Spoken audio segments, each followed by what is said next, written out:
Sir, मैं शुरुआत करता हूं इस बिल से। और अभी हमने आदरणीय मंत्री जी के वक्तव्य सुना और उनके बात और इस संशोधन वाले बिल का विवरण पढ़ के साफ साफ पता चल जाता है कि ये सरकार शिक्षा विभाग को लेकर गंभीर नहीं है, सुधार नहीं लाना चाहती। ये सिर्फ एक दिखावा का बिल है, क्योंकि ये बिल एक संशोधन बिल है। आज से 2 साल पहले ये बिल लाया गया था, public examinations prevention of unfair act 2024। उस समय में भी एक यूजीसी ये नीट के 2024 के परीक्षा को लेकर पूरे देश भर में लोगों के मन में व्यापक चिंता थी। उस समय में भी इसी तरह आज जैसे मंत्री जी कह रहे हैं, सरकार ने इस बिल का इंट्रोडक्शन करते हुए ये कहा कि ये बहुत ही एक ऐतिहासिक कदम है, एक बहुत बड़ा कदम है और इससे शिक्षा विभाग सुधरेगा और इससे परीक्षा में जो पेपर लीक होते हैं अब नहीं होगा, अब किसी का साहस नहीं होगा। ऐसे कड़े दंड उस समय सरकार ने कहा कि 2024 के बिल में वो लाए हैं। तो जो 2024 के नीट यूजी पेपर लीक पे जो तहकीकात हुई, जो इन्वेस्टिगेशन हुआ, मैं पढ़ना चाहता हूं उसकी स्थिति आज क्या है, ताकि पता तो चले कि यह सरकार 2 साल पहले जो नीट परीक्षा को लेकर जो व्यापक भ्रष्टाचारी हुई, उसको लेकर यह सरकार कितनी गंभीर है।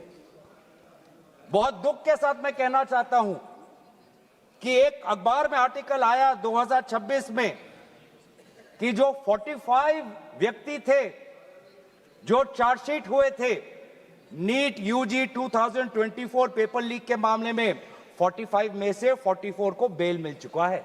ये है इनकी गंभीरता, ये है इनके छात्रों के प्रति इनकी संवेदना। जो मूल व्यक्ति है जिसको मास्टरमाइंड कहा जाता है, संजीव मुखिया, 11 महीने तक वो फरार था। 11 महीने तक सरकार उसको पकड़ नहीं पाई। अप्रैल 2025 में वो फाइनली उसका गिरफ्तार हुआ और फिर उस मामले में उसको बेल मिल गया। मई 6, 2025 एक दूसरे व्यक्ति रंजीत कुमार बरुआ, जो करियर एकेडमी एजुकेशन ट्रस्ट के चेयरमैन है, वो बेल। एक अमित कुमार सिंह जो पेपर सॉल्वर के गैंग में था, उसको मई 7, 2025 को उसको बेल। एक पंकज कुमार जो कैंडिडेट्स को वो सारे कागज लीक करता था मोबाइल फोन के द्वारा, मई 15, 2025 उसको बेल। राकेश, जिसका ये आरोप था कि उसने प्रश्न कागज को उसकी चोरी की, उसको बेल। तो ऐसे एक लंबा ब्यौरा है, चाहे वो अमित प्रसाद महाराणा का हो या धीरेन्द्र कुमार पांडा का हो। तो ये कानून उस समय भी विफल था और ये कानून जिस मंशा से आज ला रही है, आज भी ये विफल होगा। ये कानून आपकी विफलता का स्मारक है, क्योंकि ऐसे कानून 2024 के में लाने के पश्चात भी 2026 में तो लीक हुआ ना सर।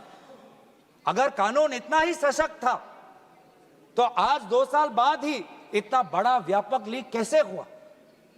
और अफसोस की बात है सर, उस समय में भी शिक्षा मंत्री धर्मेंद्र प्रधान थे और जब 2024 का जब पेपर लीक का मामला जब पूरे देश भर में आया, तो आपको पता है धर्मेंद्र प्रधान जी ने उस समय क्या कहा?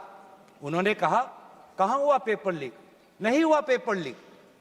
और आज भी पहले 2.5 महीने तक तो उनका रवैया यही था कि कहीं कोई धांधली नहीं हुई, सरकार ने बहुत अच्छा काम किया है। 21 बच्चों की जान गई, आत्महत्या उन्होंने की।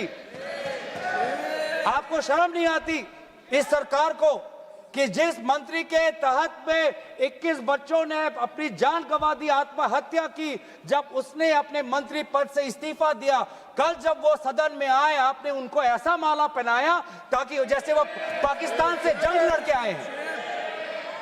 ऐसा माला पहनाया, ऐसा उनका वजूद उनको बड़ा किया मानो कि वो पाकिस्तान से जाकर सीमा पे जाकर जंग लड़ के आए हैं। ये है उनकी सच्चाई। दुख लगता है सर।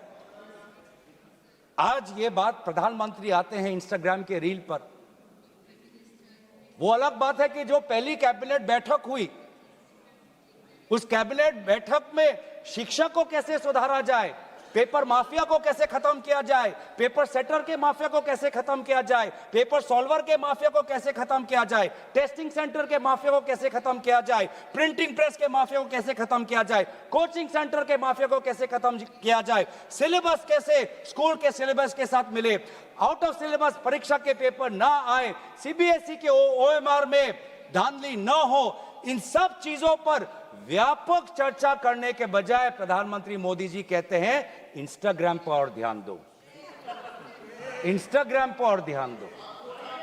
और प्रधानमंत्री